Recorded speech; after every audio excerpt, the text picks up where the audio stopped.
Welcome back to my channel.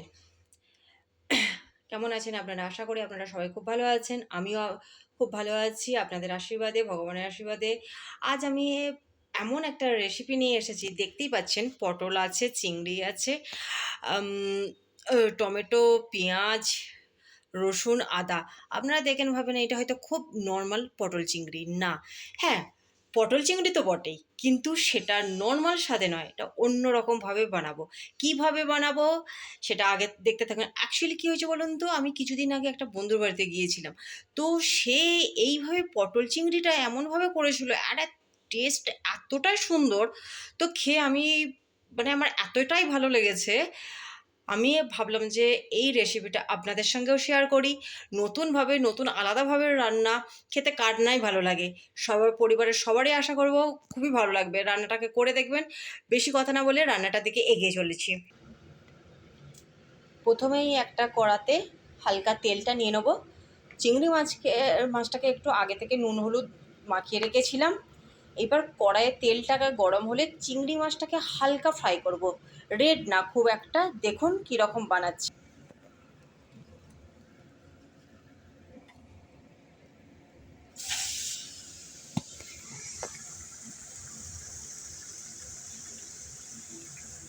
একে একে চিংড়ি মাছগুলোকে দিয়ে দেবো।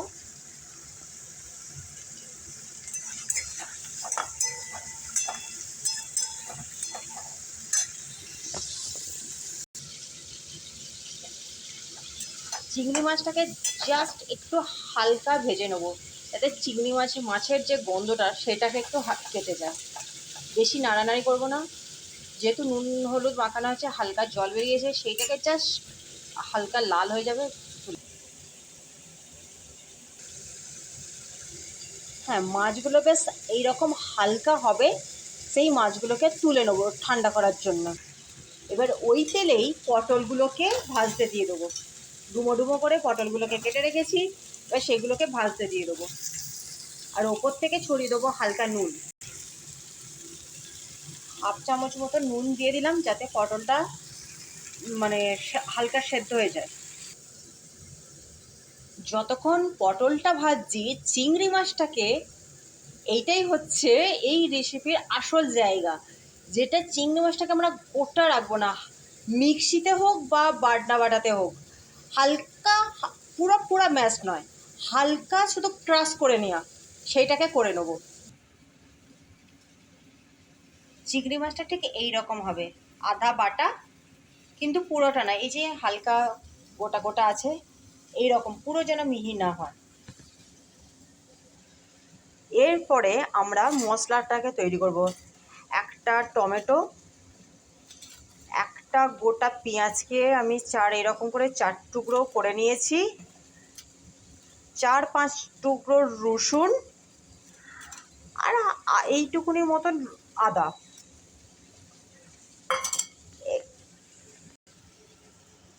এর সঙ্গে অ্যাড করব অল্প দই।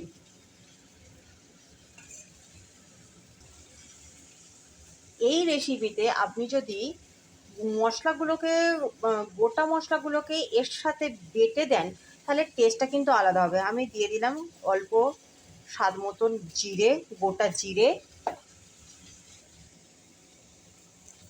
4টে এলাচ, অল্প দালচিনি, আর একটা এমন মশলা যেটা রান্নাতে দিলে তার রান্নাটার টেস্টটা আসবে। হ্যাঁ বন্ধুরা, সেটা আর কিছুই না, সেটা হলো একটু গোটা মৌরি, অল্প মৌরি। এইবার সমস্ত মশলাগুলোকে ভালো করে গ্রাইন্ড করে দিতে হবে। পটলটাকে লাল লাল করে ভেজে তুলে নিয়েছি। এরপর কড়াইটা পরিষ্কার করে নিয়ে কড়াইটায় তেল দিয়ে মশলাটাকে কষবো। হ্যাঁ, দেখতে পাচ্ছেন খুবই অল্প তেল নিয়েছি, বেশি তেল লাগে না। একটা তেজপাতা আর একটা শুকনো লঙ্কা ফোড়ন দিয়েছি। এরপরে মশলাটাকে ঢেলে দেবো তেলটা গরম হয়ে গেলে।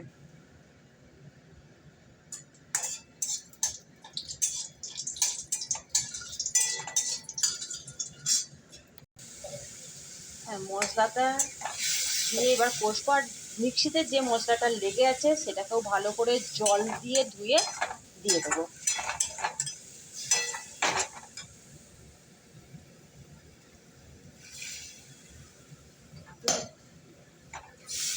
মশলাটা ততক্ষণ পর্যন্ত কষবো যতক্ষণ পর্যন্ত না তেল ছাড়ে।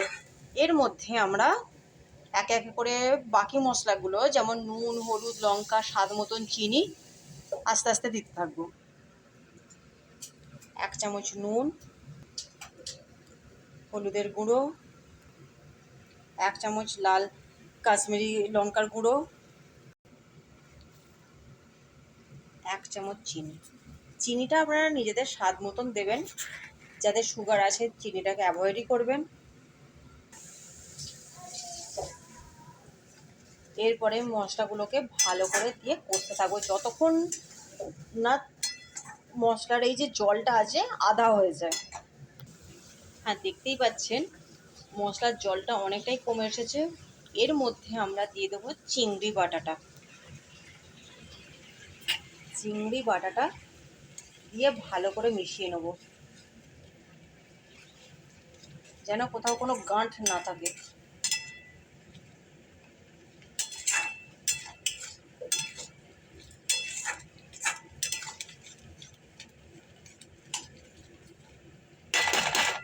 ধিমে আছে এটাকে কষতে দিয়ে দেবো।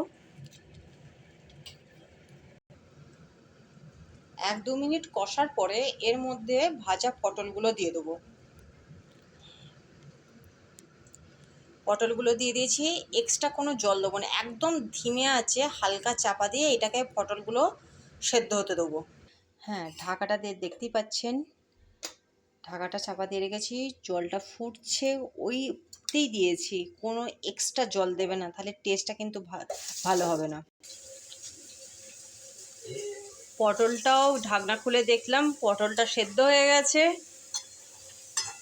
আর গন্ধটাও কিন্তু খুব সুন্দর বেরিয়েছে। এর উপরে আমরা দেবো 1 চামচ মতন ঘি আর কাসুরি মেথি দিয়ে ফিনিশ করব। 1 চামচ দেশি ঘি,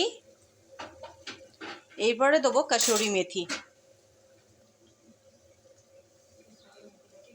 কাসুরি মেথিটাকে হাতে একটু ক্রাশ করে ছড়িয়ে দেবো, দিয়ে 1-2 মিনিটের মতন একটু চাপা দেবো যাতে ঘিয়ের স্মেলটা পুরো সবজির মধ্যে ঢুকে যায়।